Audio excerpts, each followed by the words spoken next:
जब फंडामेंटल बातें कर रहे हैं तो अर्निंग्स पे बहुत ज्यादा बातचीत आ रही है, लेकिन अगर थोड़ा टेक्निकली देखें तो किस तरह के मौके बाजार में बनते हैं? अब उतना एनालिसिस एक आम निवेशक के बस की बात तो नहीं है, आप लोगों की राय पे ही बहुत सारे लोग निर्भर करते हैं, फिर भी समझने के पॉइंट ऑफ व्यू से कैसे देख सकते हैं?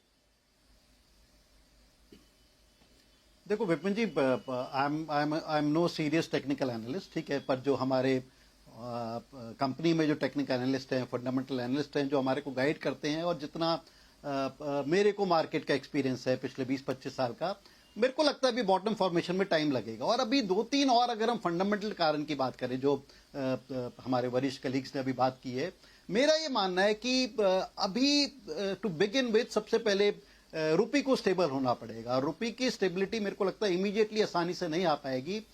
जिस तरह के ट्रम्प साहब के थ्रेट चल रहे हैं, टैंट्रम चल रहे हैं, और जिस तरह से अभी उनको एक चाइना स्पेसिफिक किस तरह के टैरिफ लगाते हैं, किस तरह से वहां पर at end of the day किस तरह के टैरिफ्स लगते हैं, उस पर डिपेंड होगा कि चाइना अपनी करेंसी कितनी डिप्रिशिएट होने देता है या करता है। क्योंकि अगर वहां पर कहीं सीरियस डिप्रिसिएशन हुई तो India will have to follow suit, चाहे वो India will have to take care कि इनके एक्सपोर्ट्स कॉम्पिटिटिव रहे। तो एक समीकरण काफी फ्लूइड है, काफी वॉलेटाइल है, काफी ब्रॉड है का।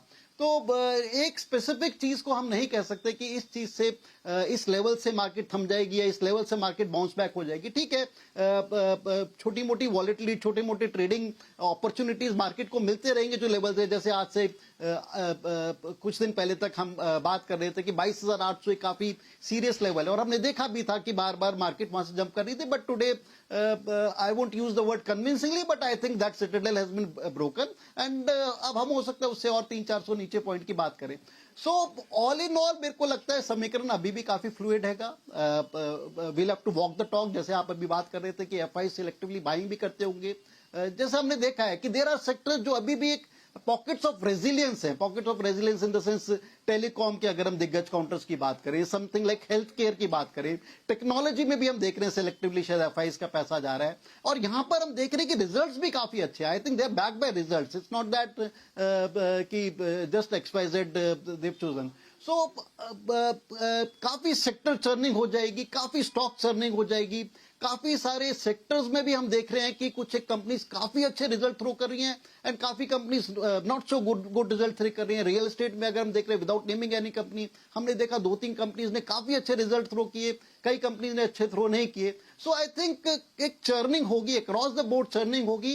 And small cap mid cap की अगर बात करें, जहां पर सीरियस डिस्ट्रक्शन हुई है, ठीक है, एक ऑन अ ब्रॉडर बेसिस अगर हम बात करें कि 4-5 साल में स्टॉक्स 4x 5x होने के बाद हमारा निफ्टी 10-15% गिर गया है, बट जिस तरह की जिस तीव्रता से पिछले 3 महीने में स्टॉक्स में फॉल आया है, there have been fall closer to 40-60% in a particular stocks from recent highs. तो वो काफी वैल्यू डिस्ट्रक्शन हो जाती है। वो उस डिस्ट्रक्शन में कहां पर क्वालिटी स्टॉक में फॉल आया और कहां पर not so good quality stock में फॉल आया, वो ध्यान रखना पड़ेगा। जहां पर क्वालिटी अच्छी नहीं है, अगर वहां पर आप एवरेजिंग करने में लग गए तो I think you will end up losing major part of your capital. और जहां पर क्वालिटी अच्छी है वहां पर मेरे को लगता है कि सिलेक्टिवली बाइंग भी करनी पड़ेगी।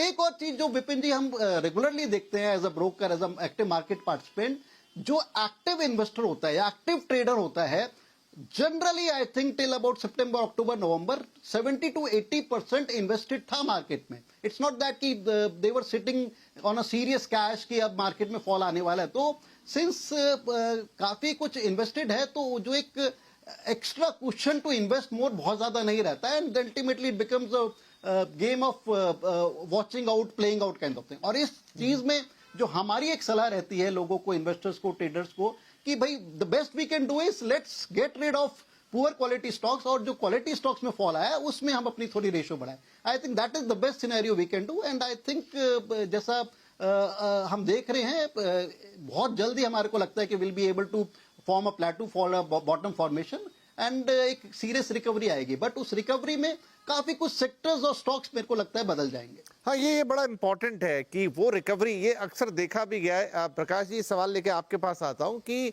अभी भी रोज जो हमारा डेली शो है कल का बाजार, उसमें लाइन तांता लगा रहता है कि मेरे पास ये स्टॉक है, मेरे पास ये स्टॉक है, और शायद एक आध ही है कोई जिसमें हमें हरा रंग दिखता है, बाकी तो सबको प्रॉब्लम है, सब घाटे में बैठे हुए। कई तो अच्छे स्टॉक उसमें जो लाल रंग में दिखते हैं। अब यहाँ पर एक कॉमन जो राय निकल कर आती है, जो भी उसमें एनालिस्ट आते हैं रोज के लेवल पे, ज्यादातर तो टेक्निकल एनालिस्ट होते हैं, वो यही कि देखिए अभी एक तो एवरेज आउट मत कीजिए। हर किसी को वो डर लगता है शायद अंदर से, हर दूसरा कॉलर यही पूछ रहा होता है कि क्या वो लेवल होगा जहां मैं थोड़ा और खरीद लूं, उसको लग रहा है कि एवरेज आउट हो जाएगा, और वो कहते हैं कि नहीं देखिए इससे निकल जाइए, वही बेहतर है। अब सेल एंड राइज की स्ट्रेटेजी ज्यादातर सवालों में, स्पेसिफिक स्टॉक की बात मैं नहीं कर रहा, लेकिन एक जो मोटी सलाह निकल कर आती है वो यही निकल कर आती है कि अच्छे स्टॉक में लगाइए, वो गिर भी गया तो वो रिकवर जरूर करेगा, और जहां पर मामला ठीक नहीं है वहां पर अगर वो बहुत ऊपर भी था, बढ़िया रिटर्न्स पे भी बैठा हुआ था, लेकिन वो गिर गया तो फिर पता नहीं वो लौट के आएगा कि नहीं आएगा। अब ये फंसने वाली स्थिति हो जाती है। ऐसे में क्या करे निवेशक? नहीं नहीं, बिल्कुल सही है। जो पंकज जी ने भी समझाया कि ये जो इन्वेस्टर जब फुल्ली इन्वेस्टेड हो जाते हैं तब नया पैसा तो आता नहीं है, तो वो पैसा जब आपका अटक गया है तो आप एवरेजिंग भी कहाँ से करेंगे या नए स्टॉक्स कौन से लेंगे जब पैसा ही नहीं है। तो सबसे बड़ा सवाल तो लोगों के पास ये नहीं कि कौन सा स्टॉक लेना है, सबसे बड़ा सवाल है कि पैसे कहाँ से आएंगे। और उसका एक बहुत थोड़ा सा दर्द वो है, एफर्ट करना पड़ता है उसके अंदर कि जो चीजें आपने गलती की है, जो वो गलती को अक्नॉलेज करके, एडमिट करके उसको आप उस मतलब एक्सेप्ट करिए और उसको बेचिए।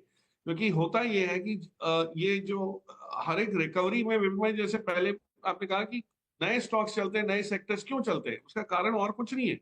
अब ऐसा है कि जो सेक्टर में 4-4, 5-5 गुने हो गए हैं, जैसे रिन्यूएबल सेक्टर में ले लीजिए, जो सोलर एनर्जी वाले सेक्टर में है, या ईवी वाले जो स्टॉक्स हैं, अब उसमें स्टॉक 4-4, 5-5 गुने हो गए। अगर वो आधे भी हो गए तो भी वो डबल है जो जिस लेवल से शुरुआत हुई थी पेंडेमिक के बाद। लेकिन कई सेक्टर ऐसे हैं जो चले ही नहीं है, और वो सेक्टर्स में गिरावट जब आती है तो वो और भी सस्ते हो जाते हैं, तो उनमें ज्यादा फोकस होता है, लोगों का पैसा वहां ज्यादा लगना शुरू होता है, प्रोवाइडेड वो सेक्टर में हेडविंड्स भी हो, मतलब ग्रोथ के कोई कारण और भी हो।